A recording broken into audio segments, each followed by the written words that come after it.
cómo nace esto de la teología de la prosperidad, o que también se conoce como el Evangelio de la Prosperidad, ¿no? Para ver un poco el marco histórico, ¿no? ¿Dónde están sus raíces, ¿no? Ah, cómo se va presentando y todo lo que de alguna manera ayudó para que esta teología tuviera forma, ¿no?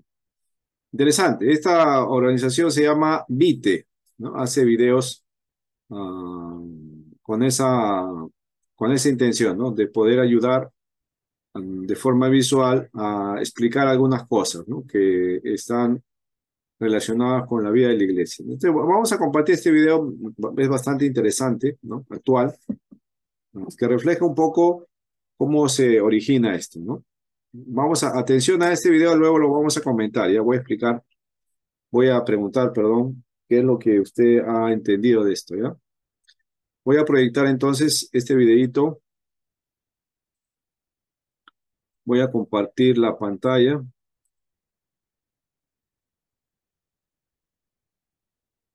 para que lo pueda ver. Acá está, ya lo tengo.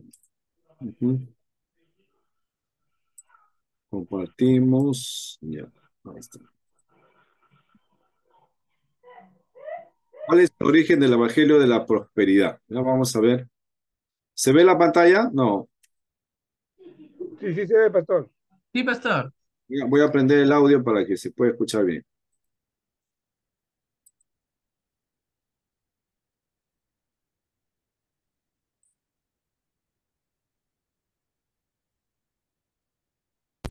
Ya, ahí vamos. Listo. La actual forma empobrecida de felicidad ha invadido todos los ámbitos sociales, incluso las iglesias evangélicas. Las evidencias pueden verse en pastores que prometen una prosperidad instantánea, provocada a fuerza de pensamientos y palabras, templos que podrían confundirse con el auditorio de una empresa multinacional, sermones motivacionales donde el pecado no se nombra y Dios se reduce a un genio de la lámpara. ¿Cómo fue que esta felicidad barata logró introducirse en las iglesias evangélicas? El punto de conexión ha sido el Evangelio de la Prosperidad, con su énfasis desmedido en el individuo y su bienestar material. El origen de este falso evangelio puede rastrearse hasta fines del siglo XIX y comienzos del XX en Estados Unidos.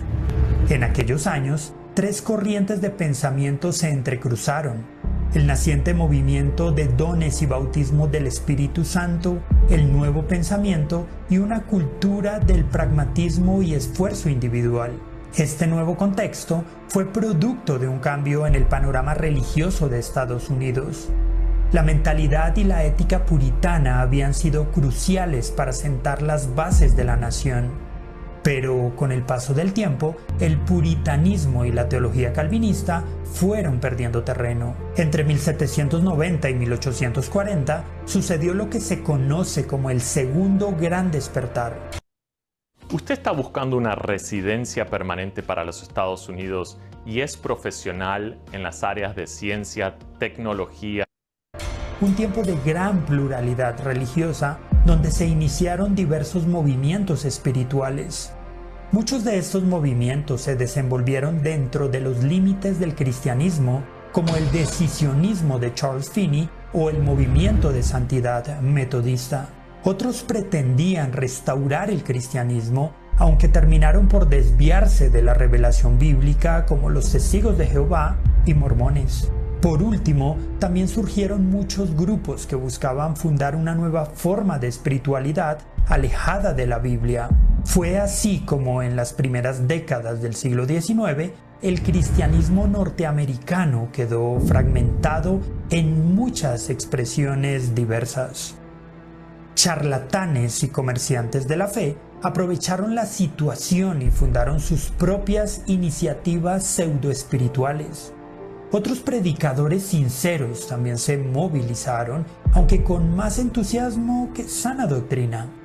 Esta pluralidad religiosa facilitó la proliferación de diversas expresiones espirituales, que muchas veces eran solo fraudes. No solo hubo un cambio en el panorama religioso, sino también en el ámbito económico y social.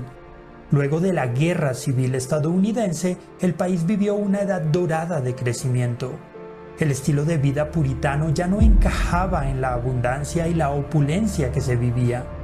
La joven nación crecía a grandes pasos y necesitaba una nueva forma de pensar, una nueva forma de religión. La filosofía trascendental surgió en estos años de prosperidad. Sus rasgos centrales fueron la primacía del mundo espiritual sobre el mundo material y la centralidad del individuo como sujeto libre, capaz de dominar el mundo debido a tener a Dios en su interior. Esta filosofía se hizo popular en versiones más simplificadas como el Nuevo Pensamiento, que alimentó la creencia en un individuo deificado, exaltó al hombre americano como un semidios, capaz de dominar el mundo con su carácter y espiritualidad judeocristiana. Esto fundó una nueva antropología, una nueva manera de entender al hombre y sus capacidades naturales. Este nuevo hombre era un semidios, bueno y poderoso por naturaleza. Ya no estaba atado por el pecado, ya no necesitaba una salvación que viniera de fuera o de arriba. Si este nuevo hombre americano era una divinidad en potencia, debía acceder a ese poder yendo dentro de sí mismo. Era su deber dominar y disciplinar su ser interior para hacer uso de una capacidad mental y espiritual y modificar así el mundo material. El Nuevo Pensamiento ponía un gran énfasis en las capacidades del individuo y sus palabras como fuerzas creadoras. Al poco tiempo, este pensamiento mágico se convirtió en el espíritu de la época y penetró en todas las áreas de la vida. Gracias a la fragmentación del panorama religioso, estas ideas encontraron grietas por las cuales inmiscuirse en el discurso de fe. Y el movimiento pentecostal fue el mejor ambiente para este sincretismo debido a su heterodoxia teológica. De manera más específica, los expertos señalan que la conexión fue la figura del predicador Esek William Kenyon. Kenyon nació en 1867 en una familia pobre de la región de Nueva Inglaterra. Abrazó la fe cristiana a los 17 años durante un encuentro realizado por una iglesia metodista. A los pocos días se dedicó a predicar, pues tenía una notable facilidad para hablar en público, aunque carecía de conocimiento doctrinal. Fue nombrado diácono de la congregación, donde sirvió por 6 años. Al cabo de ese tiempo, tuvo una crisis de fe y abandonó la iglesia. Se mudó a la ciudad de Boston para trabajar como vendedor mientras perseguía sus sueños de ser actor. Durante un año asistió a un colegio de oratoria donde entró en contacto con la metafísica y el nuevo pensamiento. En 1893, Kenyon se casó con una mujer agnóstica llamada Eva. El joven matrimonio comenzó a asistir a una iglesia bautista donde Kenyon reavivó su fe. Junto a su esposa, realizaron giras itinerantes por pueblos de Massachusetts, actuando como evangelistas y sanadores. Esta era una práctica muy usual en la época. Luego de un tiempo, Kenyon se unió a las iglesias bautistas del libre albedrío de doctrina arminiana. Fue ordenado ministro y abrazó el movimiento de santidad. Se dedicó a realizar encuentros de sanidad y fundó muchas casas de fe, donde curaba a los enfermos gracias a ejercicios que estimulaban la fe. Abrazó las enseñanzas wesleyanas sobre la sanidad completa del creyente. Para Kenyon, la justificación y la santificación sucedían en un mismo y solo acto. Esta salvación completa incluía una conquista legal por la cual los creyentes adquirían la capacidad de ejercer poderes espirituales. A partir de este punto, Kenyon empezó a mezclar su cristianismo con enseñanzas del nuevo pensamiento, en especial el énfasis de la mente sobre la materia. Para él, Dios era un espíritu que había creado un mundo espiritual y por lo tanto regido por leyes espirituales. Lo material era apenas un revestimiento. El evangelio de Kenyon consistía en que la muerte y resurrección de Jesús había restaurado los derechos legales sobre el mundo espiritual. El pecado era una inhabilidad para controlar estas leyes que se reflejaba en pobreza y enfermedad. Entonces la salvación, según Kenyon, consistía en recuperar los derechos legales sobre el mundo espiritual y dominar las leyes que lo regían. El creyente lleno del Espíritu Santo era una especie de superhombre que se fundía con lo divino.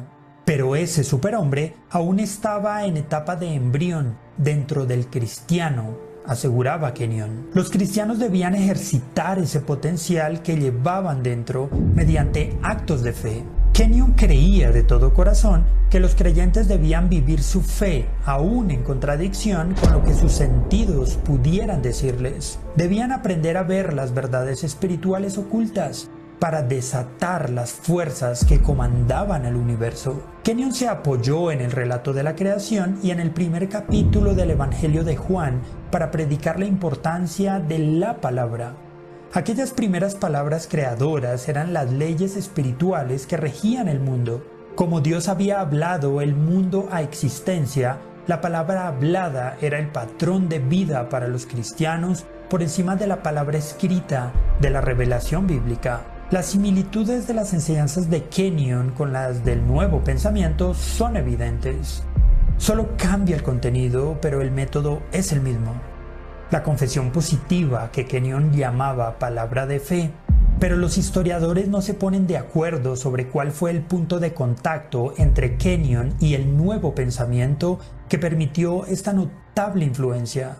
Algunos apuntan a sus primeros años en Boston y la escuela de oratoria a la que asistió.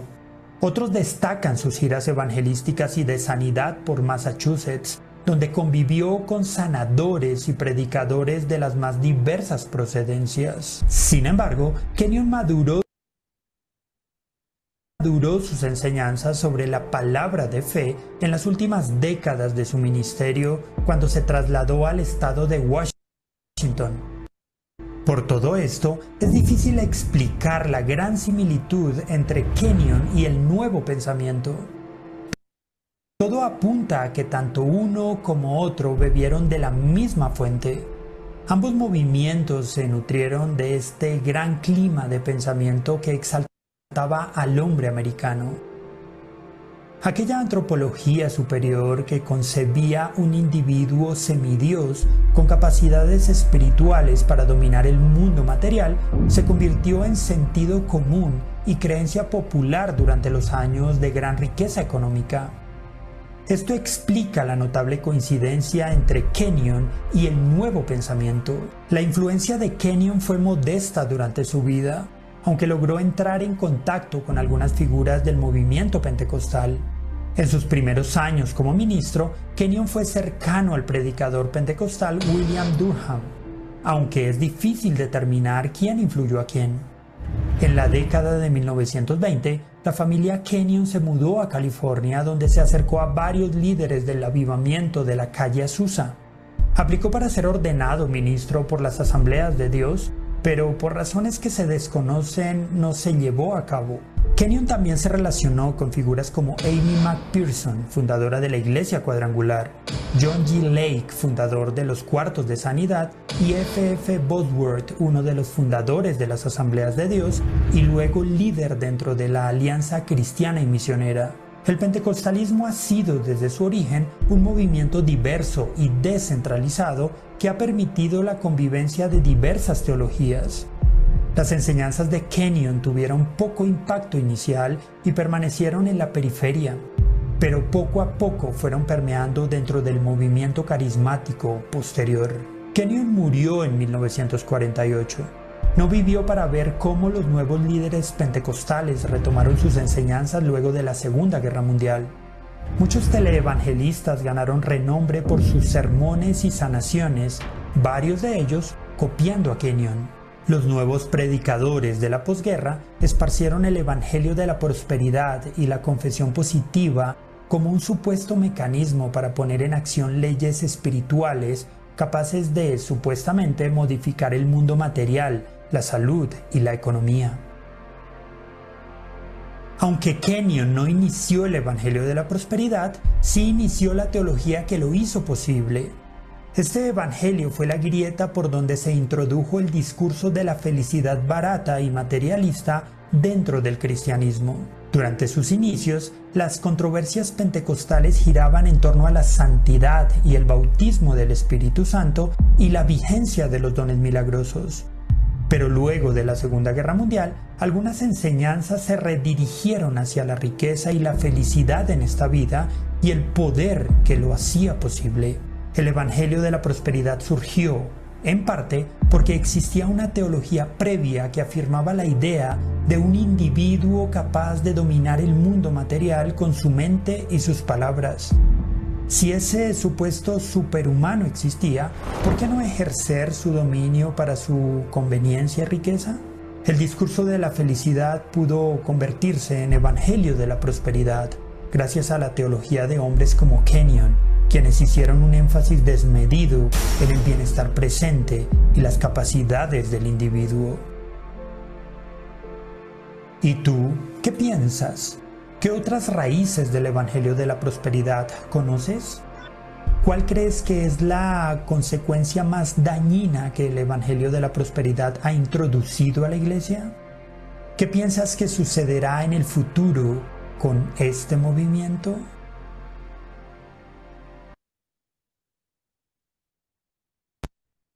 Ahí está. Es un video para ver los antecedentes, ¿no? Cómo las raíces de este pensamiento se van introduciendo, ¿no? Bien, a ver, ¿qué les parece? ¿Cómo vieron el asunto? Sobre todo, cómo se va formando el pensamiento. A ver, comenten cómo el pensamiento se va formando, ¿no? Porque ya hemos explicado que toda teología nace a partir de una circunstancia, ¿no? Ni una teología nace de la nada, ¿no? Todo responde a una circunstancia, ¿no? En este caso, Eh, Más o menos eso empieza, a mi parecer, de un punto de vista en que el Dios es empequeñecido y el hombre es engrandecido. Es como escuché una prédica del eclipse de Dios. El hombre es, es levantado, es llenado de pensamientos que él mismo es, que él son sus fuerzas las que pueden lograr mucho en su vida, en su mejora y lo deja a un lado a Dios, pues, ¿no? Al ujú, comienzo, ¿no? Es más o menos. Después de ella, eh, mm, pero es un énfasis en el bienestar del hombre, como apunté acá. ya. Sí, tiene que ver con eso, ¿no? Ujú, El bienestar del hombre, ¿no? Debido al alcance de cosas materiales, ¿no? O sea, la idea del bienestar del hombre parte a partir de lo que él puede conseguir materialmente, ¿no? ujú, Ahora, todo esto va asociado con, como menciona, ¿no? Que hay muchos puntos que de alguna manera contribuyeron a que esto vaya tomando forma, ¿no? Y ahí lo menciona, ¿no? Situaciones que ocurrieron, ¿no? ¿Cómo cuáles? A ver, ¿qué situaciones ocurrieron para que este pensamiento vaya tomando forma, ¿no? mm, a ver, define El discípulo. puritanismo y el calvinismo empezaron ya a bajar, ¿no? En el término del cristianismo, ¿no? Ya empezaron a nacer otras raíces, ¿no? En esto de la doctrina, ¿no? Ujú. Sí, No, y que también eh, por historia sabemos de que Estados Unidos, ¿cómo se llama? Sus primeros días para poder crecer, era pues que los hermanos puritanos habían llegado a Estados Unidos, ¿no? En la cual pues estaba basada netamente en la palabra, en el evangelio y la forma como educaban a sus hijos a través de la escuela dominical, basado en fundamentos cristianos, principios cristianos, y de esa manera pues fue creciendo, ¿no? Entonces, aquí vemos que el hombre, una vez que haya alcanzado cierta posición material, económica, pierde, ¿no? Se desvía de la parte espiritual, se desvía del buen camino de la palabra y busca otras formas, ¿no? Cómo y de qué manera vivir. Y de ahí, pues, este hombre que vino de tan lejos se aprovechó de la situación y puso, pues, su idea de esta, ¿no? Un evangelio tan barato, ¿no? En la cual busca la prosperidad de las personas que de repente no hayan podido desarrollar económicamente, ¿no? Pero buscando y usando para que ellos mismos se puedan lucrar. Y eso no solamente sucede ahí, sucede también en el movimiento misionero mundial, ¿no? Que ellos utilizan a sus súbditos, por ejemplo, para poderlos usar en vender sus cositas y luego enriquecerse ellos. Y lo mismo pasa también a los que salen de repente de la misma iglesia pentecostal, al cual llamamos neopentecostal, ¿no? Y ahí también igual, haciéndoles a sus víctimas a que hayan nuevos pactos de dinero para que ellos nada más se beneficien. Una cosa tremenda que he estado viendo también, pastor. Mm, ya, sí, sí pues, ¿no? Ahí eso también. Pero acá la idea que bueno, que el joven explica muy bien, ¿no? Hace es que hay un cambio, ¿no? Hay un detonante para que se vaya dando las bases de este pensamiento, ¿no?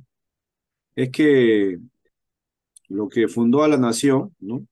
Americana, porque esta teología viene de afuera, ¿no? De Estados Unidos, fue el pensamiento puritano y la doctrina calvinista, ¿no? Esa es la base de la nación americana, ¿no? A los puritanos asentaron las bases cristianas, bíblicas, para levantar la nación, ¿no? Y la organización eclesial, ¿no? Lo dio el modelo calvinista, ¿no? Y la doctrina también, ¿no?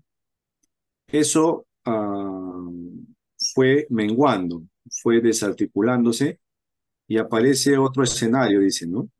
Aparece en el escenario donde ahora la imagen del hombre va tomando mayor protagonismo, ¿no? Esto tiene que ver con un aspecto antropológico, ¿no? Donde se desplaza lo teocéntrico, o sea, Dios no es el actor principal, ¿no? Lo teocéntrico, partimos de Dios, sino ahora partimos del hombre, lo antropocéntrico, ¿no? De tal manera que el hombre ahora puede convertirse, ¿no? Esa es la idea. Ahora el hombre puede convertirse en un semidios. Ese es el punto de partir, ¿no? Y eso se va expresando, ¿no? En los pensamientos americanos que lo llaman el nuevo pensamiento, ¿no? ¿Cuál era el nuevo pensamiento? El nuevo pensamiento es ese, pues, ¿no? Que el hombre ahora toma tal protagonismo que descubre que tiene la capacidad de convertirse en una persona potencialmente poderosa, ¿no? Generador de cosas, ¿no? Y una de ellas es la riqueza, ¿no? Generador de riquezas, ¿no? Potencialmente lo puede hacer así, ¿no? Por eso el punto de quiebre ahí es eso, ¿no? Del pensamiento teocéntrico al pensamiento antropocéntrico. El hombre es el que toma el protagonismo ahí, ¿no? Y con eso se va sumando algunas cosas, ¿no? Como la palabra, la confesión positiva, ¿no? Que es una declaración de poder con las palabras, ¿no? Alcanzar cosas, ¿no? Y este personaje que aparece ahí, que es el que de alguna manera sienta las bases para el Evangelio de la Prosperidad, él menciona que le da mucha énfasis a eso, ¿no? O sea, toma un pensamiento, una ideología de ese tiempo, ¿no? Y lo asocia con los principios cristianos, ¿no? Y ya no lo llama confesión positiva, sino lo llama palabra de fe, ¿no? Entonces le da solamente un giro, un cambio de nombre, ¿no? Lo maquilla con palabras cristianas, pero en el fondo es lo que se estaba creando en ese momento, la confesión positiva, ¿no? Donde uno puede con la palabra, ¿no? Tener el poder o el control de poder acceder a cosas, ¿no? Palabra de fe, por eso se llama así, ¿no? Y a través de eso ya todo el desarrollo que ellos van haciendo sobre este punto, ¿no?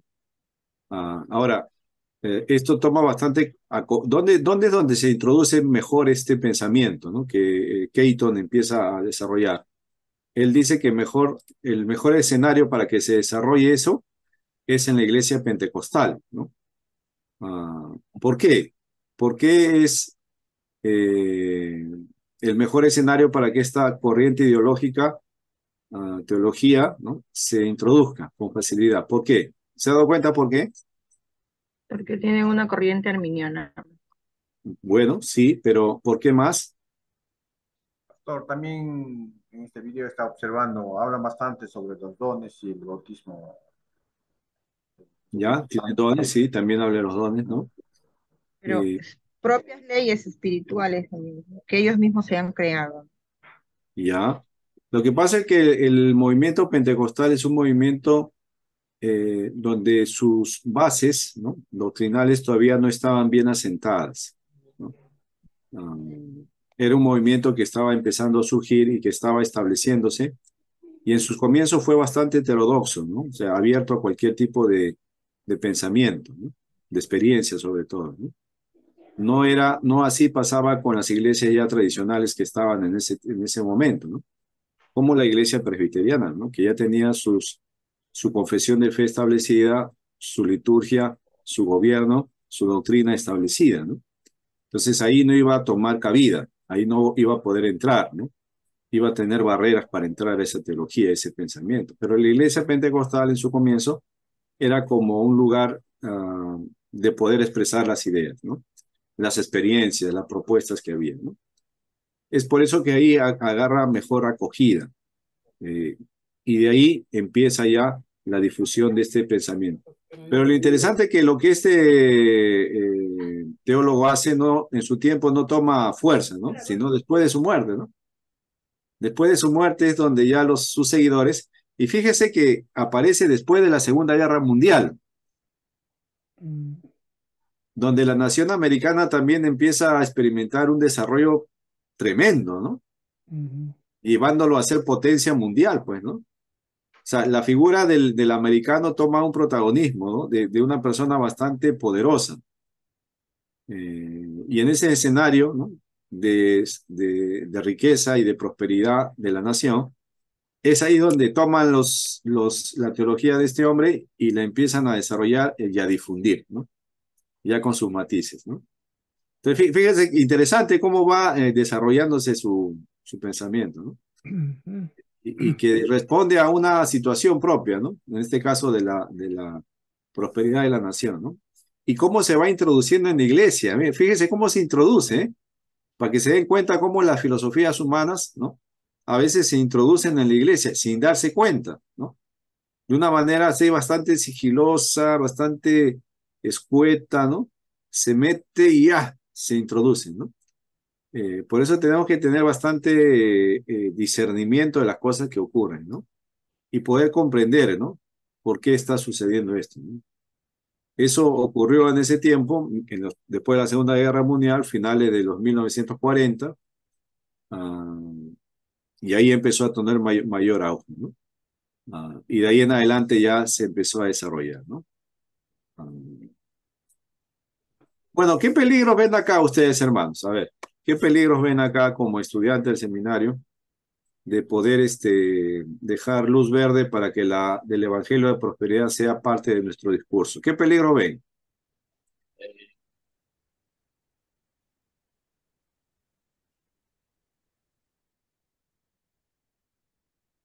Podría ser un buen trabajo final, ¿ah? Para ustedes, ¿ah?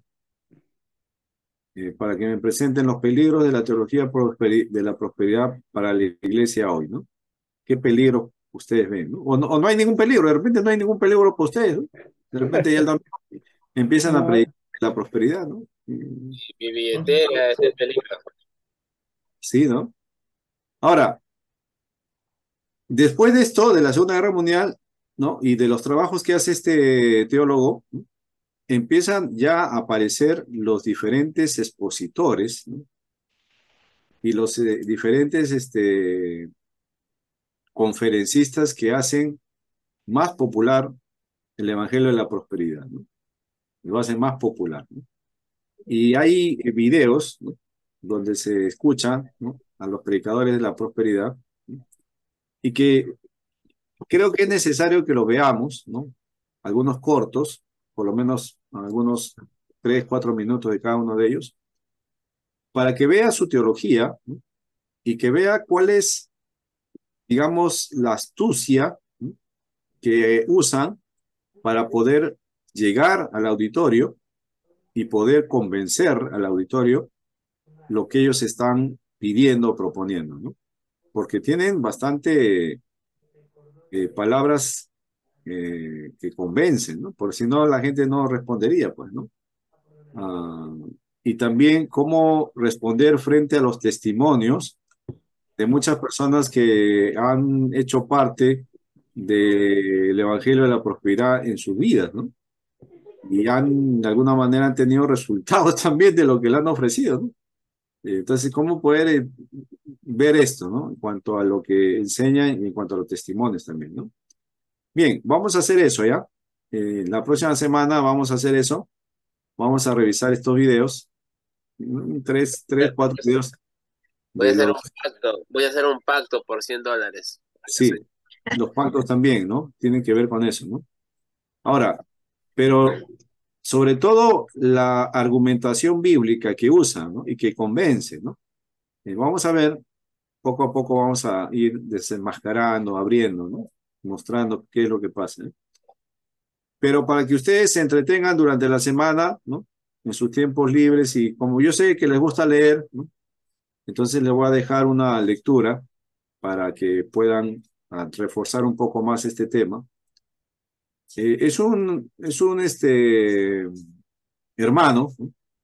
de la fe, es acá, Martín Ocaña, es un este, hermano en la fe peruano, ¿eh? Peruano. Escribe un libro, ¿no? Justamente en los tiempos donde la teología de la prosperidad este, tomó fuerza acá, ¿no? En Perú. Y él escribe el libro Los banqueros de Dios, se llama, ¿no? Los banqueros de Dios, ¿no? Entonces, este libro él trabaja un poco el tema, presenta lo que ellos proponen y también como que desenmascara los errores, ¿no? Las malas hermenéuticas que se hacen, ¿no? Poco. Te voy a dejar un poco de la lectura de este libro para que también usted pueda reforzar lo que hemos visto y lo que hemos compartido también, ¿ya? David Lozano, David Lozano. Sí, entonces ahí ya lo puede leer y el próximo lunes comparte su lectura. Ya sabe que ya no hay misericordia para la próxima semana. Tiene que leer sí o sí, ¿ya? No se olvide. Los banqueros de Dios. Yo voy a mandar el libro, ¿no? Y ahí usted lo lee. Muy bien. Este tema es bastante un poquito más amplio, así que vamos a darle un poquito más de tiempo para seguir analizando un poco, ¿eh? ¿Alguna pregunta hasta ahí? Si no, ahí ya terminamos. Ya va a ser las 10 para que podamos descansar, ¿no? Un día bastante trajinado, ¿no? Todos estamos con labores, ¿no? Todo. Se puede descansar. eh, Abrace a alguien, ¿no? Teología del abrazo. Estoy haciendo la teología del abrazo. Entonces, antes de dormir, abrace a alguien, dele una palabra de Dios, ¿no? Lea su Salmo 91, ore antes de dormir, ¿ya? Y mañana le espera un gran día, ¿no? Pastor, yo duermo abrazado, pastor. Ya, está bien, dele un abrazo, pues, también, ¿no? Está bien, está bien. Y amanezco abrazado. Qué lindo, qué lindo. Por eso tiene buen carácter César, ¿ah? ¿No? La teología del abrazo, pues un abrazo comparte muchas emociones, ¿no? O sea, Anima, abrazo ágape. anima, sí, sí, hágame. Anima un abrazo. Bien, les dejo entonces, Dios les bendiga, vamos a orar para que el Señor nos siga ayudando en esta tarea de estudiar la palabra, estudiar todo. Interesante, ¿no? A mí me gusta la teología, a mí me gusta el quehacer teológico, así que es mi vocación también, ¿no? Pastor, es por nuestro bien, pastor. Sí, es para tu bien aprender, ¿ya? Muy bien. Oraremos, le pediremos a alguien que ore, pues, ¿ya? A ver, alguien que ore